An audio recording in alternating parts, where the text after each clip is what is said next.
Hello, welcome to the Kitchen Spy. My name is Kate and here's another Meals of the Week video. Oh, I tripped over my words there. Anyway, I hope that this video finds you safe and well and that you've had some good things to eat this week. I am always interested to hear what people have to eat and I like seeing what people do on Instagram. So if you've got any ideas for me to cook or whatever, then drop a note down below, comment. It would be lovely to hear what you guys are cooking at the moment.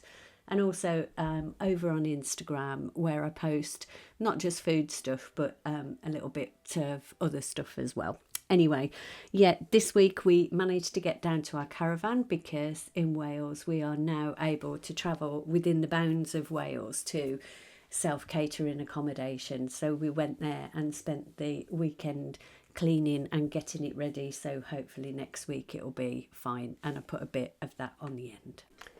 So this is our Sunday lunch, and it's a takeaway Sunday lunch from our local pub, which if you've watched for a while you'll know is the Trout, and she does the most marvellous food, and Sunday lunches are one of the best things.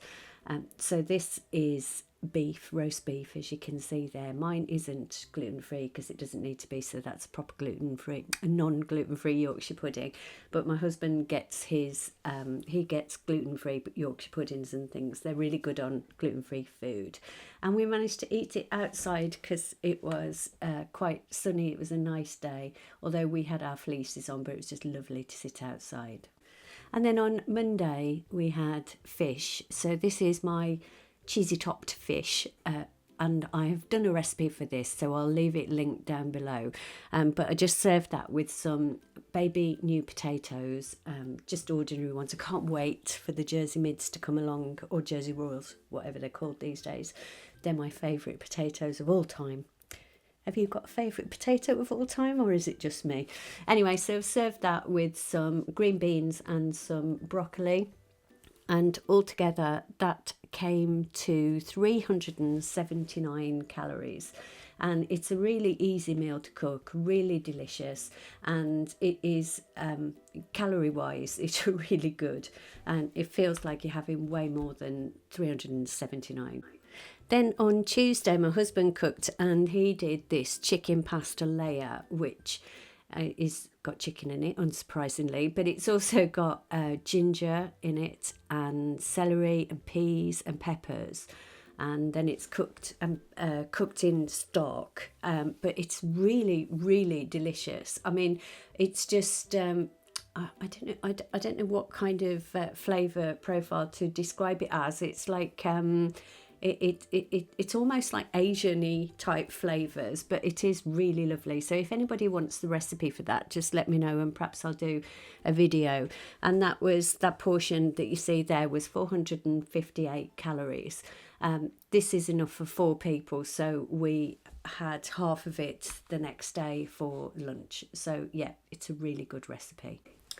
And then on the Wednesday, it was my husband's birthday and he requested chilli for our dinner, and so that's what we got. So I've got here chilli with some homemade guacamole, some sour cream, a few Doritos on the side and some rice, and that all came to 562 calories. I've done a recipe for chilli as well, so I'll leave that down below as well.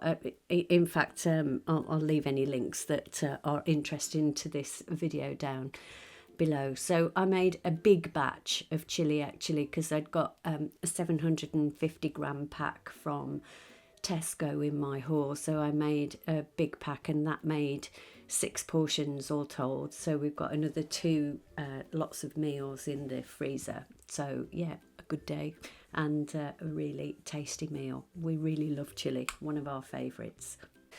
And then on the Thursday, this is a recipe that my husband normally cooks. This is the gammon and pineapple rice. He normally cooks this, but today I cooked it because, on that day, I cooked it because I wanted to film it. So I've cooked it here, and obviously there is a video for it. So I'll again leave that link below. That bowl was 454 calories, and it's a really tasty meal. I think I said in the actual filming of the making of the meal, that I don't really like sweet and savoury together, but I'll make an exception for this because it is really lovely. It goes a long way as well. So the recipe makes 2 portions, 2 really generous portions, and as I say, 454 calories. And then on the Friday, I made something which is contentious, I think, because everyone makes it differently. It's called pan haggity. So it's a recipe from the northeast of England, I believe. And it's basically layered potatoes with carrots, onions and stock and bacon, or not. I think you can put in it what you want to. So I made it with the things I've talked about there, and I made it from the Hairy Dieter's cookbook. They've called it Pan Haggity Light because I think it is obviously a lighter version of it. And I have actually filmed this, so this will be the video that comes out on Friday.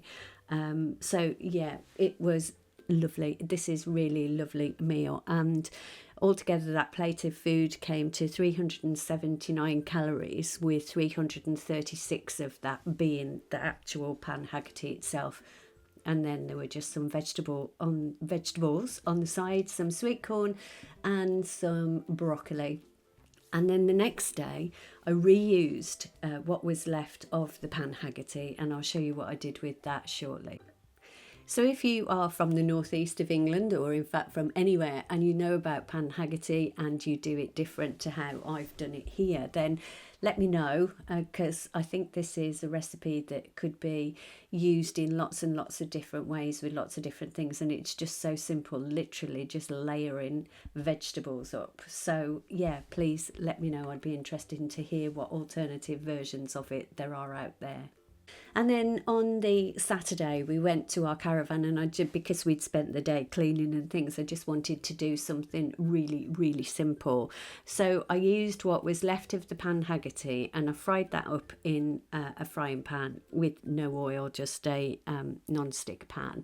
So I fried that all up. So that's bacon, potatoes, onions and carrots, and then I put in eggs and milk, just whisked a bit of milk into some eggs. So I put 6 eggs in, and then just fried that like an omelette, and then topped it with mozzarella and a little bit of cheddar as well, and then just served it with baked beans here. So quite hefty in terms of calories. It was 639 this plate, but it was really lovely. I mean, so good. And there was a bit of omelette left over, so we had it on a sandwich the next day. So that pan haggity did 3 good meals.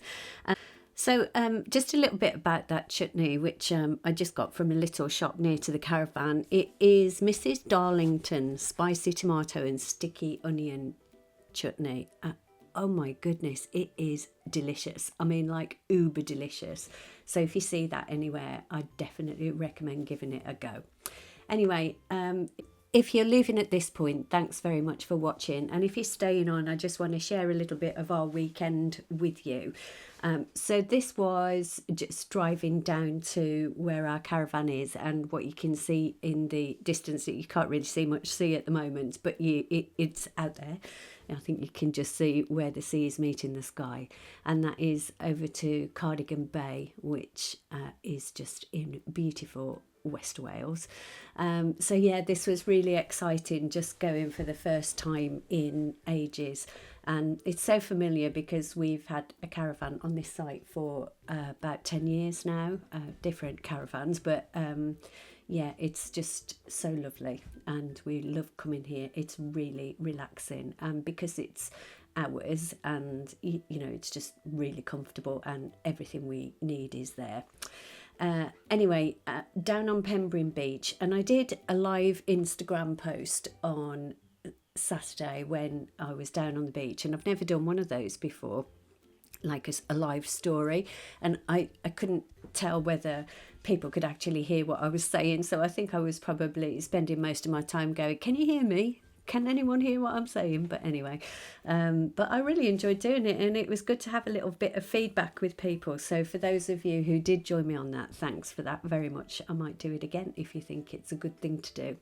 Anyway, so here I am in a cave on Pemberton Beach. I just thought I'd show you this. There's some lovely caves on this beach, and when we'd got Jess, she always used to love coming into the caves and having a look around.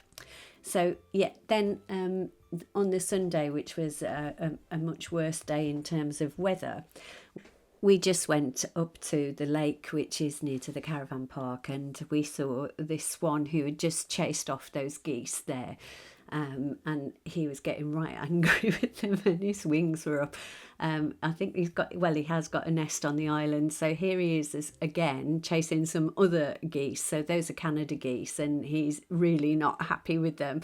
And he chases one of them out of the pond, and then, or lake or whatever, and then he chases them off. He's very intent on making sure that his partner, or her partner, I suppose, I'm not sure how they go about the work, but is left in peace. So anyway, I just thought I'd share a little bit of bird life with you. And right on the end of the video, I've just got, including sounds, just some seagulls for you, because it's such an evocative sound of the seaside. And I thought you might want to just enjoy listening to those for a while. Unless, of course, you live at the seaside and you're probably sick of the sound of them. Anyway, thanks so much for watching. I really appreciate you joining me for this video. And if you did like it, please give it a thumbs up. And if you are already a subscriber, I really appreciate your support. Yeah, we're nearly at 2,000. And as I say, I'll do a giveaway when we get to the 2,000 magical mark. Anyway, so thanks very much for watching. You take care. I look forward to seeing you on the next one, which will be a haul on Wednesday. So stay safe. Look after you and those that you love. Thanks for watching. Bye-bye. I'll leave you with the seagulls.